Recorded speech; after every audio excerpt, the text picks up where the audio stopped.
কেমন আছেন? আশা করি সকলেই খুব ভালো আছেন। ভোটার কার্ডের ভেরিফিকেশন শুরু হচ্ছে। এবার মুখ্যমন্ত্রী মমতা বন্দ্যোপাধ্যায় জানালেন 1987 সালের পর যদি আপনি জন্মগ্রহণ করে থাকেন তাহলে কিন্তু আপনার কোনো প্রমাণপত্র দেখাতে হবে না সরকারকে। নির্বাচন কমিশনের তরফ থেকে এবার ভোটার কার্ডের ভেরিফিকেশন চালু হয়েছে। আর প্রত্যেকটা নাগরিককে ভারতবর্ষের ভোটার কার্ডের যে ভোটার কার্ড রয়েছে সেটা প্রমাণ করার জন্য তাকে বিশেষ কোনো ডকুমেন্টসের কথা বলা হয়েছে। আজকের এই ভিডিওর মাধ্যমে সমস্ত বিষয়টি জানাবো যে ভোটার কার্ডে এবার ভেরিফিকেশন বা আপনার প্রমাণীকরণ এবার প্রমাণ করতে বা আপনার তথ্যগুলো সমস্ত কিছু ঠিকঠাক আছে কি না দেখতে এবার কোন কোন আপনাকে ডকুমেন্ট দেখাতে হবে, কাগজপত্র, সমস্ত বিষয়টি জানাবো আজকের এই ভিডিওতে। প্রথম থেকে শেষ পর্যন্ত দেখবেন, ভিডিওটিকে লাইক করবেন, চ্যানেলটিকে সাবস্ক্রাইব করে সাথে থাকবেন। আজকের এই ভিডিও অত্যন্ত গুরুত্বপূর্ণ, তাই দেখুন এখানে বলা হয়েছে ইতিমধ্যে 1987 সালের 1 জুলাইয়ের পরে জন্মানো কাউকে বাড়তি নথি দিতে হবে না, মমতার দাবি কি মেনে নিল নির্বাচন কমিশন। দেখুন, দিন কয়েক আগেই বিহারের ভোটার তালিকায় বিশেষ বা নিবিড় সমীক্ষার স্পেশাল ইন্টেনসিভ রিভিশন প্রসঙ্গ টেনে সুর চড়িয়েছিলেন বাংলার মুখ্যমন্ত্রী মমতা বন্দ্যোপাধ্যায়। প্রশ্ন তুলেছিলেন প্রক্রিয়ার নানা নিয়মকানুন নিয়েও। তার কয়েকদিনের মধ্যেই বিশেষ বা নিবিড় সমীক্ষা নিয়ে নতুন বিজ্ঞপ্তি জারি করল নির্বাচন কমিশন। বিহারে আসন্ন নির্বাচনের আগে ভোটার তালিকার সার্বিক সংশোধনের কথা জানিয়েছিল নির্বাচন কমিশন। সেজন্য একগুচ্ছ নির্দেশিকাও জারি করা হয়। সোমবার ফের বিজ্ঞপ্তি প্রকাশ করে সেই নিয়মবিধিতে বিস্তর বদল এনেছে কমিশন। নতুন বিজ্ঞপ্তিতে বলা হয়েছে, প্রথমত বিহারে 2003 সালের ভোটার তালিকা নির্বাচন কমিশনের ওয়েবসাইটে আপলোড করা হয়েছে। সেখানে নথিভুক্ত 4.96 কোটি ভোটারের জন্য নতুন করে আর কোনো নথি জমা দেওয়ার প্রয়োজন নেই। 2 নম্বরে এই 4.96 কোটি ভোটারের স্বীকৃতির জন্য বাবা কিংবা মায়ের সঙ্গে সম্পর্কিত কোনো নথিও জমা দেওয়ার প্রয়োজন নেই। কোনো ভোটারের নাম যদি 2003 সালের বিহারের ভোটার তালিকায় নাও থাকে, সেক্ষেত্রে তিনি নিজের বাবা কিংবা মায়ের অন্য কোনো নথির পরিবর্তে 2003 সালের ভোটার তালিকাটি ব্যবহার করতে পারবেন। অর্থাৎ মা কিংবা বাবার জন্য আলাদা করে কোনো নথি দেখানোর প্রয়োজন নেই।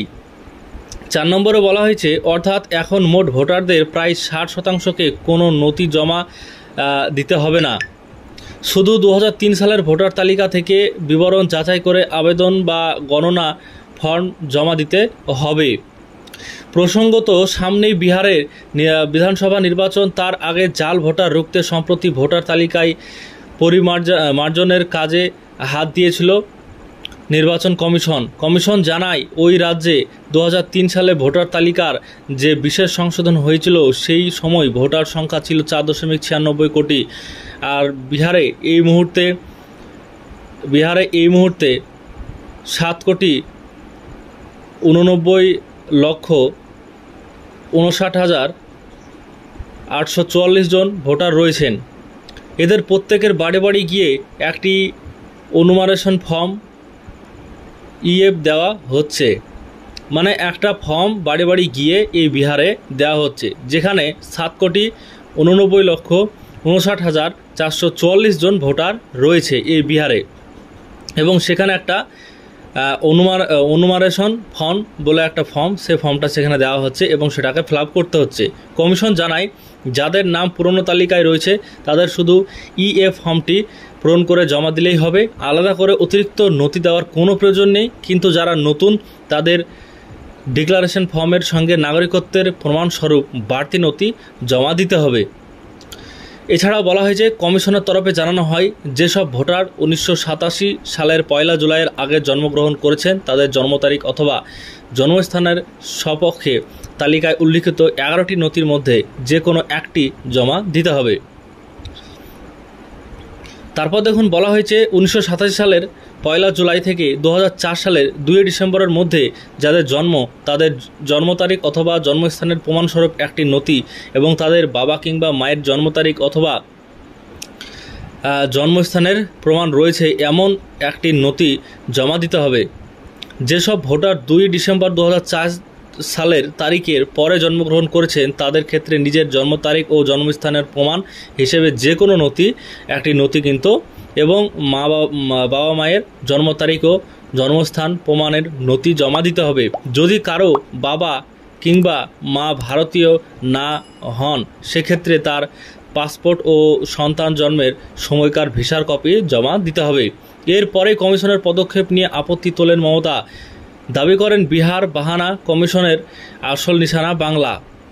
তারপরে দেখুন যে বিষয়ে জানানো হয়েছে এখানে, সেটা কিন্তু খুবই সিম্পল বিষয়। কমিশনের নিয়মকে ভিত্তিহীন বলেও দাবি করে বাংলার শাসক দল। তৃণমূলের অভিযোগ, কিভাবে সকলের পক্ষে বাবা মায়ের জন্ম তারিখের শংসাপত্র দেওয়া সম্ভব, কারণ আজ থেকে কয়েক দশক আগেও বাড়িতেই প্রসব হতো, সেক্ষেত্রে জন্মের শংসাপত্র পাওয়ার কোনো প্রশ্নই ছিল না। এছাড়া শ্রমের সঙ্গে সঙ্গে পরিযায়ী শ্রমিকরা অনেকেই ভিন রাজ্যে স্থানান্তর করেছেন। মমতা অভিযোগ তোলেন, কেন্দ্র আসলে বাংলা এবং পরিযায়ী শ্রমিকদের নিশানা করতে চাইছে, সে কারণেই এমন নিয়ম। মুখ্যমন্ত্রী বলেন, রাজনৈতিক দলগুলির সঙ্গে কথা না বলে নির্বাচন কমিশন কখনোই এটা করতে পারে না। আমাদের গণতান্ত্রিক দেশ, এখানে যুক্তরাষ্ট্রীয় শাসন ব্যবস্থা রয়েছে, এখানে রাজনৈতিক দল বা নির্বাচিত সরকার কখনোই কৃতদাস নয়। নাম না করে কমিশনকে বিজেপির প্রচারক বলেও কটাক্ষ করেন মুখ্যমন্ত্রী বা বাংলার মুখ্যমন্ত্রী। তিনি আরও বলেন, তরুণ প্রজন্ম যাতে ভোট দিতে না পারে। এরপর দেখুন বলা হয়েছে যে তরুণ প্রজন্ম যাতে ভোট দিতে না পারে সেই বিষয়ে কিন্তু মুখ্যমন্ত্রী মমতা বন্দ্যোপাধ্যায় বলেছেন। কমিশনকে কিন্তু বলেছেন যে তরুণ প্রজন্ম যাতে ভোট দিতে না পারে, সেই কারণে কি এই নিয়ম, গরিবেরা কিভাবে বাবা মায়ের শংসাপত্র পাবেন, এটা কি এনআরসি?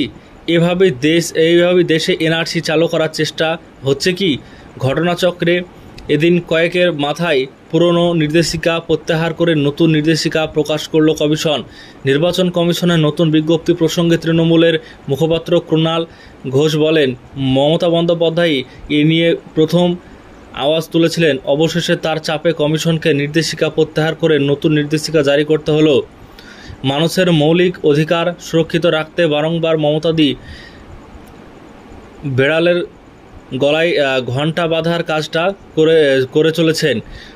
ওর আন্দোলনের জন্য সারা দেশ সচিত্র ভোটার পরিচয়পত্র পেয়েছে, সেই ধারা আজও অব্যাহত।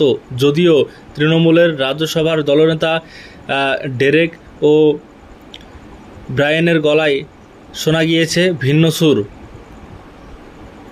তারপরে যে বিষয় আমরা দেখব সেখানে বলা হয়েছে, আমরা নির্বাচন কমিশনের আগের বিজ্ঞপ্তিটি দেখেছিলাম, সোমবার প্রকাশ হওয়া বিজ্ঞপ্তিটিও দেখেছি। দুটি বিজ্ঞপ্তি দেখার পর আমাদের মনে হয় দুটি বিজ্ঞপ্তির মধ্যে খুব একটা ফারাক নেই। বিষয়টি যে লক্ষ্য নিয়ে নির্বাচন কমিশন করেছিল সেই লক্ষ্যে তারা এখনও অবিচল রয়েছে। মুখে বিহারের কথা বলা হলেও আসলে নির্বাচন কমিশনকে দিয়ে বিজেপি বাংলা দখলের জন্য এই কাজ করাচ্ছে। তৃণমূলের শীর্ষ নেতৃত্ব সূত্রে আরও খবর, এই বিজ্ঞপ্তির প্রতিবাদ জানিয়ে আগামী কয়েকদিনের মধ্যে নির্বাচন কমিশনকে চিঠি দিতে পারে তৃণমূল নেতৃত্ব।